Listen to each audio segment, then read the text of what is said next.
Darul. Udah. Ya. Iya. Menanggapi sedang ramai Bang Firwan yang mendapatkan somasi dari konten yang diduga melakukan kecurangan ini, kita tahu dari perspektif hukum seperti apa tentang hal ini? Terima kasih ya teman-teman, bahwa ini kan adanya suatu keadaan bagaimana caranya orang membuat somasi ya, oleh suatu secara pribadi maupun melalui pengacara ya. Nah, ini kan baru diduga melakukan sesuatu perbuatan, sehingga bahwa yang memberi somasi adalah suatu ada timbul kerugian, baik nama secara pribadi maupun juga kerugian terhadap moral dan harkat martabat ya, sehingga bahwa yang melakukan somasi itu dia mempertahankan hidupnya. Nah, somasi ini adalah suatu merupakan mengingatkan agar dapat melaksanakan terhadap jawaban terhadap somasi ya. Nah, somasi ini adalah suatu tenggang waktu yang telah diberikan kepada pihak yang menerima somasi, baik siapapun itu ya. Somasi ini adalah merupakan kategori peringatan ya. Tapi kalau misalnya somasi ini tidak ditanggapi sebanyak 2 kali, pertama dan terakhir, maka akan dilakukan upaya hukum. Apa itu upaya hukum? Membuat laporan polisi yang dilaporkan atas dasar perbuatan yang dilakukan oleh pihak penerima somasi ya. Nah, lanjut. nah, ini somasi ini merupakan suatu landasan yang dibuat dasar fakta-fakta hukum. Temuan-temuan, arti kata temuan-temuan yang patut diduga melakukan sesuatu hal sehingga dia memberikan suatu dalam somasi itu ya. Tetapi kalau somasi ini tidak ditanggapi, maka kembali lagi berarti yang menerima somasi itu dikategorikan apakah dia memang dia sengaja, apakah memang dia dianggap menantarkan tanggung jawabnya atas perbuatannya.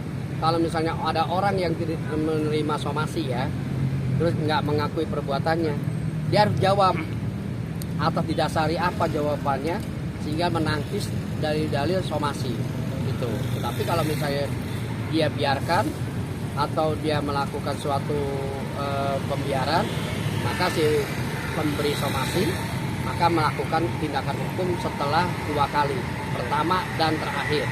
Nah, nanti begitu laporan polisi, dasarnya adalah suatu fakta, yaitu apakah dia merupakan tertulis, apakah suatu umpamanya suatu perjanjian, atau dengan bukti-bukti kata lain ya, ada misalnya ini hubungan selingkuh atau perbuatan yang tidak semono ya, sehingga perbuatan-perbuatan itu bisa akan dibuktikan. Ada apakah ada video, ada ucapan chat, apakah nanti ada dia punya di dalam konten-konten itulah yang akan dilakukan menempuh dengan dasarnya adalah somasi. Maka dengan ada somasi ini diperingatkan. Nah, kalau penerima somasi ini sadar harus menjawab dan sekaligus bila perlu bertemu, diselesaikan secara baik-baik dan saling meminta maaf kepada penerima somasi untuk tidak berlanjut dalam satu perkara. Kalau satu perkara ini berlanjut, maka kedua pihaknya akan rugi. Mengapa? Proses polisi ini kan harus ada fakta pembuktian, lelah, kemudian juga waktu, ya kan, daya pikir, psikis dan pikiran yang lain-lain lah ya. Kerugian juga, umpamanya kerugian material dan material ya, terhadap diri si baik si pelapor maupun terlapor. Nah, saya menganjurkan bahwa apa yang disomasi dan dijawab atau duduk bareng diselesaikan untuk membuat satu pengakuan, ngaku dan tidak tergantung pada dirinya.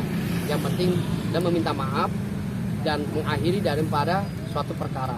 Itu yang harus dilihat dari segi hukum ya.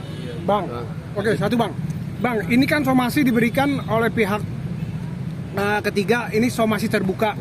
Tadi dijawab oleh salah satu lawyer dari lawyer Virgon yang sehabis mendaftarkan gugatan di Pengadilan Agama Jakarta Barat mengatakan ini somasi terbuka 2 kali 24 jam. Tapi dijawab oleh pengacaranya mengatakan somasi itu belum saya terima. Apakah somasi terbuka itu somasi yang harus dikirimkan oleh surat juga atau somasi apakah bisa lihat media juga Begini, disampaikan? terima kasih jawaban yang paling bagus ya. Seorang hukum itu adalah fakta, bukan daripada ucapan diri kita mensomasi orang terbuka, apalagi menggunakan media. Ya, yang sebenarnya orang pakar hukum itu atau orang hukum mensomasi itu secara tertulis menyampaikan somasi itu kepada alamat yang bersangkutan untuk diterima dan untuk melakukan dibaca dan kemudian dijawab apa yang diduga untuk sanggahan somasi itu. Ya, kalau yang namanya somasi terbuka ini tidak ada dasar hukum dan tidak punya payung hukum. Mengapa? Di dalam undang-undang advokat tidak pernah yang mengatakan somasi pengacara itu pakai terbuka. Nah, ini keliru.